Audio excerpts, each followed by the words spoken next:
तो दोस्तों आज हम फिर से आपके लिए लेकर आए हैं देश दुनिया की सभी ताजा बड़ी खबरें। फटाफट एक एक कर विस्तार से आज आपको बताएंगे, तो वीडियो को अंत तक जरूर देखें। दोस्तों वीडियो बनाने में हमें काफी मेहनत लगी है, तो वीडियो को दिल से लाइक कर दें। दोस्तों पहली खबर में आपको बता दें कि उत्तर प्रदेश में योगी सरकार बनने के बाद मदरसों में कम हुई छात्रों की संख्या, छात्रों ने लगाया योगी पर उत्पीड़न का आरोप। वहीं आपको बताएंगे दोस्तों की बीजेपी सांसद ने दी धमकी, हैदराबाद में मुनव्वर फारूकी का नहीं होने देंगे शो। वहीं आपको बताएंगे दोस्तों की गुजरात में पेपर लीक के खिलाफ बीजेपी हेडक्वार्टर के सामने विरोध प्रदर्शन करने वाले आम आदमी पार्टी के 93 नेताओं को जेल में भाजपा ने कराया बंद, अब नहीं हो रही है कोई भी सुनवाई। वहीं आपको बताएंगे दोस्तों की ओवैसी ने गॉडसे को बताया आजाद भारत का पहला आतंकी, धर्म संसद को लेकर भाजपा पर बरसे। वहीं आपको बताएंगे दोस्तों की सीमा पर बाड़बंदी को लेकर आपस में भिड़े पाकिस्तान और तालिबानी विपक्ष के विरोध के बीच इमरान सरकार ने विवाद सुलझाने का किया दावा। वहीं आपको बताएंगे दोस्तों की प्रधानमंत्री मोदी के विरोध में उतरी विश्व हिंदू परिषद, प्रवीण तोगड़िया बोले हमें काशी कॉरिडोर नहीं काशी विश्वनाथ मंदिर चाहिए। वहीं आपको बताएंगे दोस्तों की राकेश टिकैत ने ओवैसी को बताया भाजपा से भी ज्यादा खतरनाक, मुसलमानों से की सावधान रहने की अपील। तो दोस्तों सभी खबरों को आपको एक एक कर बताने वाले हैं, वीडियो को लाइक कर चैनल को सब्सक्राइब कर दें और हमें कमेंट में बताएं कि आप किस जिले किस राज्य से हमारी खबरों को देख रहे हैं। तो दोस्तों अगली खबर की ओर, तो उत्तर प्रदेश में योगी के मुख्यमंत्री बनते ही मदरसों में कम हुई छात्रों की संख्या, खुली भाजपा की पोल। जी दोस्तों आपको बता दें ये बड़ी खबर सामने निकल कर आई दोस्तों कि उत्तर प्रदेश में मदरसों में शिक्षा को लेकर एक बड़ा खुलासा आज हुआ है और योगी सरकार की पोल खुल गई है। दरअसल आपको बता दें कि उत्तर प्रदेश में योगी आदित्यनाथ के मुख्यमंत्री बनते ही उत्तर प्रदेश के मदरसों में छात्रों के पढ़ने की संख्या कम हुई है। दरअसल आपको बता दें कि उत्तर प्रदेश में पिछले 5 सालों में मदरसों में पढ़ने वाले छात्रों की संख्या में लगातार गिरावट आ रही है। राज्य का नवगठित राज्य मदरसा शिक्षा परिषद भी इसको लेकर चिंतित है, क्योंकि राज्य के मान्यता प्राप्त और सहायता प्राप्त मदरसों में साल दर साल छात्रों की संख्या घट रही है। और जानकारी के मुताबिक राज्य में योगी आदित्यनाथ की सरकार बनने के बाद पिछले 5 सालों में 30,000 छात्रों की संख्या की कमी उत्तर प्रदेश में मदरसों में आई है, यानी 30,000 छात्रों ने कम एडमिशन मदरसों में लिया है। और इसका कारण जो है मदरसा बोर्ड ने योगी आदित्यनाथ सरकार को बताया है और कहा है कि उत्तर प्रदेश की योगी सरकार जब से यूपी में बनी है तब से मदरसों में कोई सुविधा नहीं दी जा रही है और उन्हें मानदेय भी नहीं दिया जा रहा है, जिसके कारण लगातार उत्तर प्रदेश में छात्रों की मदरसों में कम संख्या हो रही है। तो ये बड़ी अपडेट आई दोस्तों की भाजपा की पोल खुल गई है। इसी बीच पर तो दोस्तों अगली खबर की ओर, तो मुनव्वर फारूकी को बीजेपी सांसद ने दी धमकी, कहा हैदराबाद में मुनव्वर फारूकी का नहीं होने देंगे शो। जय दोस्तों आपको बता दें कि तेलंगाना से भारतीय जनता पार्टी के एक सांसद ने धमकी दी है कि कॉमेडियन मुनव्वर फारूकी के हैदराबाद में आने वाले शो को अनुमति नहीं दी जाएगी। बीजेपी सांसद अरविंद धर्मपुरी यशोदा अस्पताल सिकंदराबाद में बीजेपी समर्थकों से मिलने के बाद मीडिया से बातचीत कर रहे थे। उन्होंने कहा है कि stand up comedian Munawar Faruqui हिंदुओं के खिलाफ आपत्तिजनक टिप्पणी करता है और वह जल्दी तेलंगाना में एक शो करने आ रहा है, लेकिन हैदराबाद में उसके शो की अनुमति नहीं दी जाएगी। भाजपा सांसद ने कहा है कि किसी भी कीमत पर पूरे तेलंगाना में मुनव्वर फारूकी का एक भी शो हम नहीं होने देंगे। अगर उसका शो होगा तो हम इसका विरोध करेंगे और किसी भी कीमत पर जहां तक हमसे हो सकेगा मुनव्वर फारूकी का शो नहीं होने देंगे। दरअसल आपको बता दें कि हिंदूवादी संगठन लगातार मुनव्वर फारूकी का विरोध कर रहे हैं। तेलंगाना से पहले मध्य प्रदेश और कई राज्यों में मुनव्वर फारूकी के शो जो है अंधभक्तों ने बीजेपी के दबाव में आकर पुलिस द्वारा रद्द करा दिए थे। इसी बीच पर तो दोस्तों अगली खबर की ओर, तो गुजरात में पेपर लीक के खिलाफ बीजेपी के हेडक्वार्टर के सामने विरोध प्रदर्शन करना आम आदमी पार्टी को पड़ा भारी, 10 छात्र अभी भी जेल में बंद। जब दोस्तों आपको बता दें कि बीजेपी मुख्यालय के सामने प्रदर्शन करने वाले आम आदमी पार्टी के 93 सदस्यों में से 10 कॉलेज के छात्र हैं। सभी पिछले 4 दिनों से गुजरात की साबरमती जेल में बंद है। ये जानकारी आप नेता और कोर्ट के दस्तावेजों से मिली है। लिपिक परीक्षा में कथित पेपर लीक के खिलाफ ये सभी लोग अहमदाबाद में बीजेपी मुख्यालय के बाहर विरोध प्रदर्शन कर रहे थे। इस मामले में साबरमती की सेंट्रल जेल में आपके 93 सदस्य बंद हैं। उन सभी पर आईपीसी की 22 धाराओं में केस दर्ज किए गए हैं। इन पे आपराधिक साजिश, महामारी अधिनियम और सार्वजनिक संपत्ति को नुकसान की रोकथाम अधिनियम की धाराएं शामिल हैं। दरअसल आपको बता दें कि किस तरह से बीजेपी के खिलाफ अगर कोई प्रदर्शन किसी राज्य में करता है तो उस पार्टी के लोगों को जेल में किस तरह से भाजपा डाली, और यही काम 10 छात्रों के साथ गुजरात में बीजेपी ने किया है। इसी बीच पर तो दोस्तों अगली खबर की ओर, तो ओवैसी ने गॉडसे को बताया आतंकी, धर्म संसद को लेकर भाजपा पर बरसे। जी दोस्तों आपको बता दें कि फिरोजाबाद में एआईएमएम के राष्ट्रीय अध्यक्ष असदुद्दीन ओवैसी ने भाजपा पर निशाना साधते हुए गॉडसे को आजाद भारत का पहला आतंकी बताया है। वहीं आपको बता दें कि उत्तराखंड में हुई धर्म संसद का जिक्र करते हुए भाजपा पर प्रधानमंत्री मोदी पर जमकर असदुद्दीन ओवैसी बरसे हैं।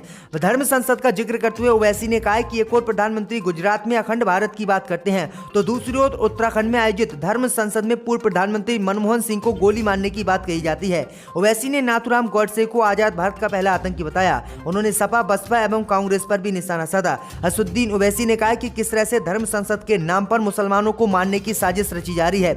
उन्होंने कहा कि उत्तराखंड में अभी तक इन बाबाओं पर कोई कार्रवाई नहीं की गई है। अगर ऐसा बयान कोई मुसलमान देता तो अब तक उसे जेल में डाल दिया गया होता। लेकिन ये किस तरह से मुसलमानों के नरसंहार की बातें धर्म संसद में हिंदूवादी नेता कर रहे थे, लेकिन इन पर कोई कार्रवाई नहीं की गई है। असदुद्दीन ओवैसी ने कहा कि बीजेपी को लोकतंत्र बचाना चाहिए और इन लोगों के खिलाफ कार्रवाई करनी चाहिए। तो असदुद्दीन ओवैसी ने बड़ा सवाल उठाया है। इसी बीच पर तो दोस्तों अगली खबर की ओर तो कृषि मंत्री के बयान पर बोले राहुल गांधी, अगर मोदी सरकार फिर से लेकर आई कृषि कानून तो ये है प्रधानमंत्री का अपमान। जी दोस्तों, आपको बता दें कि केंद्रीय कृषि मंत्री नरेंद्र सिंह तोमर की ओर से तीनों विवादित कृषि कानूनों को फिर से पेश करने की बात कहने के बाद कांग्रेस नेता राहुल गांधी ने ट्वीट कर मोदी सरकार पर निशाना साधा है। राहुल गांधी ने ट्वीट कर कहा है कि देश के कृषि मंत्री ने मोदी जी की माफी का अपमान किया है, ये बेहद निंदनीय है। अगर फिर से कृषि विरोधी कदम आगे बढ़ाए तो फिर से अन्नदाता सत्याग्रह होगा।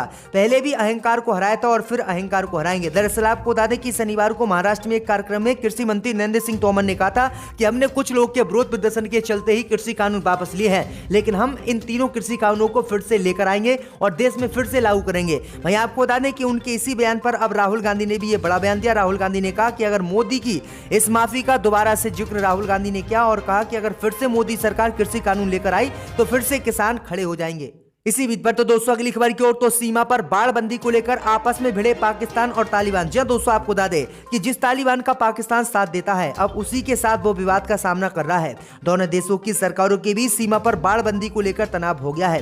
दरअसल आपको बता दें कि पाकिस्तान की तरफ से अफगानिस्तान की सीमा पर बाड़ लगाई जा रही है, लेकिन तालिबान के नेता इसका विरोध कर रहे हैं और इसी को देखते हुए तालिबान के नेता और पाकिस्तानी आर्मी आपस में भिड़ गई और काफी विवाद हुआ, जिसके बाद अब पाकिस्तान ने दावा किया है कि हमने इस विवाद को सुलझा लिया है। लेकिन पाकिस्तान के विपक्ष के नेता लगातार इस मसले को उठा रहे हैं और कह रहे हैं कि प्रधानमंत्री इमरान खान ने जिस तरह से तालिबान की जल्दबाजी में इतनी मदद की, उसने ये नतीजा अभी से हमें दिखाना शुरू कर दिया और पाकिस्तान के खिलाफ अफगानिस्तान हो रहा है, जबकि हमने दुनिया भर के देशों के विरोध में जाकर तालिबान की मदद की थी। तो ये बड़ी अपडेट आई दोस्तों की आपस में ही अब सीमा पर बाड़बंदी को लेकर आपस में पाकिस्तान और तालिबान ही भिड़ गए हैं। इसी बीच पर तो दोस्तों अगली खबर की ओर तो प्रवीण तोगड़िया ने प्रधानमंत्री मोदी पर बोला हमला, कहा हमें काशी कॉरिडोर नहीं काशी विश्वनाथ मंदिर चाहिए। जय दोस्तों, आपको बता दें कि अंतर्राष्ट्रीय हिंदू परिषद के संस्थापक अध्यक्ष प्रवीण तोगड़िया ने कहा है कि अफगानिस्तान की सरकार को भारत सरकार ने 5,000 करोड़ रुपए दिए हैं। हमारा अफगानिस्तान से क्या लेना देना है। मेरी मांग है कि किसान आंदोलन में शहीद हुए प्रत्येक किसान परिवार को 1-1 करोड़ रुपए देना चाहिए। प्रवीण तोगड़िया ने शाहजहांपुर में एड विनय शुक्ला और पुबाया में संगठन के जिला उपाध्यक्ष नीरज मिश्रा के आवास पर मीडिया कर्मियों से बातचीत की। उन्होंने कहा है कि प्रधानमंत्री मोदी ने काशी विश्वनाथ कॉरिडोर बनवाकर हम पे कोई एहसान नहीं किया है। उन्होंने कहा है कि हमें काशी विश्वनाथ कॉरिडोर नहीं चाहिए, हमें काशी विश्वनाथ मंदिर चाहिए। प्रधानमंत्री मोदी को काशी विश्वनाथ मंदिर बनवाना चाहिए। अगर वह ऐसे ही हमें टालते रहेंगे तो हम उनके खिलाफ वोट करेंगे और उन्हें सत्ता से हटाएंगे। तो ये बड़ी अपडेट आई दोस्तों कि अंतर्राष्ट्रीय हिंदू महासभा अब जो है प्रधानमंत्री मोदी के ही विरोध में उतर आई है। इसी बीच पर तो दोस्तों अगली खबर की ओर तो महबूबा मुफ्ती ने मोदी सरकार पर लगाया आरोप, कहा पहले जम्मू कश्मीर के लोगों की पहचान छीनी, अब जमीन पर है मोदी सरकार की नजर। जय दोस्तों, आपको बता दें कि जम्मू कश्मीर की पूर्व मुख्यमंत्री और पीडीपी अध्यक्ष महबूबा मुफ्ती ने कहा है कि राज्य के लोगों की विशेष पहचान को नुकसान पहुंचाने के बाद अब सरकार की नजर उनकी जमीन और संपत्तियों पर है। हिंदुस्तान टाइम की रिपोर्ट के अनुसार जम्मू के आरएस पोरा में ग्रामीणों को संबोधित करते हुए महबूबा मुफ्ती ने कहा है कि बीजेपी के नेतृत्व वाली केंद्र सरकार शांति का नाटक कर रही है और इसके उल्टे परिणाम आ रहे हैं। वहीं आगे उन्होंने कहा है कि जिस तरह से मोदी सरकार ने जम्मू कश्मीर में अनुच्छेद 370 हटाकर जम्मू कश्मीर के लोगों की पहचान को छीना है, अब मोदी सरकार जम्मू कश्मीर के लोगों की जमीन पर कब्जा करना चाहती है और इसके लिए वह रणनीति बना रही है। महबूबा मुफ्ती ने कहा है कि हम इसको बिल्कुल भी सफल नहीं होने देंगे और जम्मू कश्मीर का कोई भी व्यक्ति मोदी सरकार को कोई जमीन नहीं देगा। इसी बीच पर तो दोस्तों अगली खबर की ओर तो राकेश टिकैत ने ओवैसी को बताया भाजपा से खतरनाक। जहां दोस्तों आपको बता दें कि राकेश टिकैत ने दौसा में एआईएमएम के अध्यक्ष असदुद्दीन ओवैसी पर बड़ा हमला बोला और भाजपा से भी ज्यादा ओवैसी को खतरनाक देश के लिए बताया। राकेश टिकैत ने ओवैसी को भाजपा से खतरनाक बताया और आरोप लगाया कि मोदी सरकार जो कहती है ओवैसी वही भाषा मंच से बोलते हैं। टिकैत ने कहा है कि ओवैसी व भाजपा की पाठशाला अलग अलग है, लेकिन रात को ट्यूशन दोनों एक ही जगह पढ़ते हैं, दोनों में ज्यादा फर्क नहीं है। ओवैसी बांटने का काम कर रहे हैं और बीजेपी बंटवाने का काम कर रही है और इनका मिशन लगातार चालू है। इसलिए प्रधानमंत्री मोदी और ओवैसी से हमको बचना है और ये दोनों ही चीजें खतरनाक है। तो ये बड़ी अपडेट आई दोस्तों। इसी बीच पर तो दोस्तों अगली खबर की ओर, तो अमृतसर में केजरीवाल ने वकीलों से कहा सभी आम आदमी पार्टी में हो जाओ शामिल, देंगे इंश्योरेंस। जय दोस्तों, आपको बता दें कि दिल्ली के सीएम और आम आदमी पार्टी के संयोजक अरविंद केजरीवाल ने शनिवार को अमृतसर में वकीलों से मुलाकात की। इस दौरान उन्होंने वादा किया कि हम वकीलों के चैम्बर बनवाएंगे, मेडिकल व लाइफ इंश्योरेंस देंगे, इसके अलावा हाई कोर्ट के बेंच भी बनवाएंगे। आगे केजरीवाल ने कहा कि मैं पंजाब के 80 से 85 हजार वकीलों से निवेदन करना चाहता हूं कि सब आम आदमी पार्टी में शामिल हो जाओ। आम आदमी पार्टी के राष्ट्रीय संयोजक अरविंद केजरीवाल 2 दिवसीय पंजाब दौरे पर हैं। अरविंद केजरीवाल आज गुरदासपुर में टाउन हॉल का आंगनबाड़ी वर्करों से भी मुलाकात करेंगे और उसके बाद कुछ और कार्यक्रम में संबोधित भी करेंगे। तो ये बड़ी अपडेट आई दोस्तों, केजरीवाल ने ये बड़ा ऐलान पंजाब में किया है। देखा था 2006 में कि एक